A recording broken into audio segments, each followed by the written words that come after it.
ஒன்னால ஒன்னால உன்னோட நினப்பால கண்ணுக்குள்ள மிளகா வத்தல் ஏன் காயுது, அது ஏன் காயுது.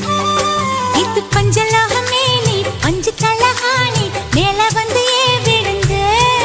நீ சிக்க சிக்க செவந்த குங்குமத்தை கலந்த வண்ணத்தில் ஏன் பிறந்த.